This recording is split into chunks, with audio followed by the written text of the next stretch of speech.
On October 7, 2019, a Rwandan company announced a smartphone entirely made in Rwanda.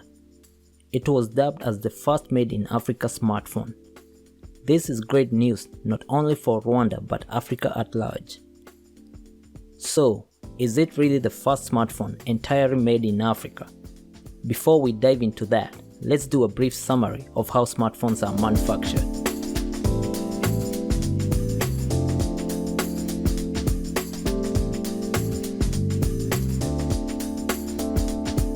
The process starts with an idea that is discussed in a boardroom. The idea is then forwarded to the research and development team who use their findings to make a prototype device.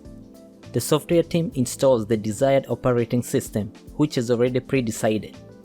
Once the device meets design expectations, it gets approved for production.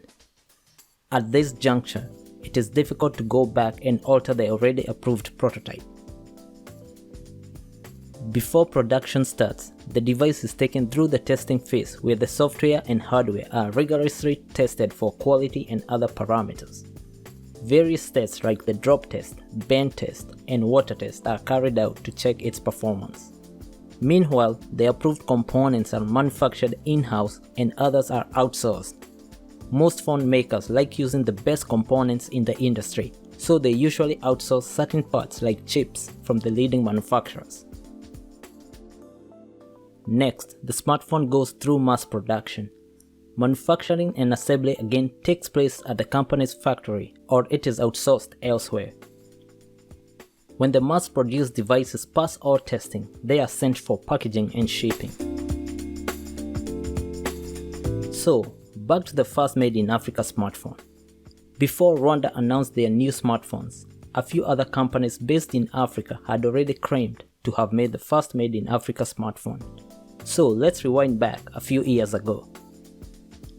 In 2012, a Congolese startup named VMK announced the first African-designed smartphone called Elikia.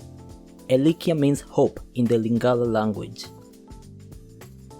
Elikia is this smartphone. It's something like this. Let me show you Elikia. This is Elikia. The smartphone we designed and we will launch it at the end of this month. This smartphone 2 is known to be the first smartphone designed by an African, and its cost in my country and all countries will sell this product is 150 USD. Samsung is the giant in Asia. It's real, right? Nokia is the giant in Europe, but tomorrow VMK will be a giant in Africa. Don't forget that. Thank you, everyone. The company did not stay in the limelight for long before some news outlets reported that the company was just buying phones in China and rebranding them with their logo. The founder of the company objected to these reports as just fabrication from Afro-pessimists. Manufacturing and assembly were initially outsourced to China due to cost and lack of factories in Congo. In 2016, a South African startup named Onyx Connect announced they would start making an entry-level smartphone that would cost $30. The company was upfront, stating that they would import components from overseas and then build their phones from circuit board up. Other than its website, the company does not have much online presence. Perhaps South Africans can tell us if their products are available for purchase in stores. 2016 also saw the announcement of a made in Nigeria smartphone by a startup called AfriOne. Tiny components come together to create what's being billed as the first made in Nigeria smartphone. When we say made in Nigeria, there's a lot more that goes on than just assembling or buying the components in. It's designed over here completely. We have an R&D facility where we actually design these. We also do all the software for it, so we optimize all the Android software to actually be more compatible to the local environment. The company opened a 20,000 square foot factory with an installed capacity of producing 300,000 units per month. AfriOne also assembled their devices using parts imported from abroad, but the company made it clear that their ultimate goal was to bring all manufacturing to Nigeria. Different kinds of devices here for different tests and different stresses. So for example, a device like this, we're going to be able to see the drop. AfriOne currently imports all their components from China, but they have plans to change that. Right now, we're already in talks with small businesses to provide us things like the chargers, the cables, the earphones that actually go with this. Every 5 years, we actually plan on increasing the number of components that we're actually going to make over here locally. The company says they've sold more than 200,000 units so far. With nearly 140 million active mobile subscribers in Nigeria, there's certainly a lot of room to grow, and they hope to do so one component at a time.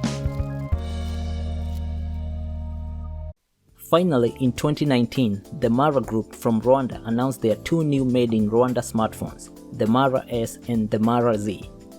Both phones are available for purchase on their website and will ship worldwide.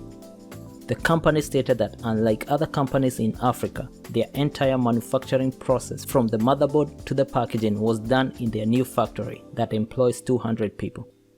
Mara means business. 1 week after opening of their factory in Rwanda, the company opened a second one in Durban, South Africa. The phones will be available for purchase in over 200 shops across South Africa. At the moment, the African phone industry is dominated by Chinese companies like Tecno and Huawei.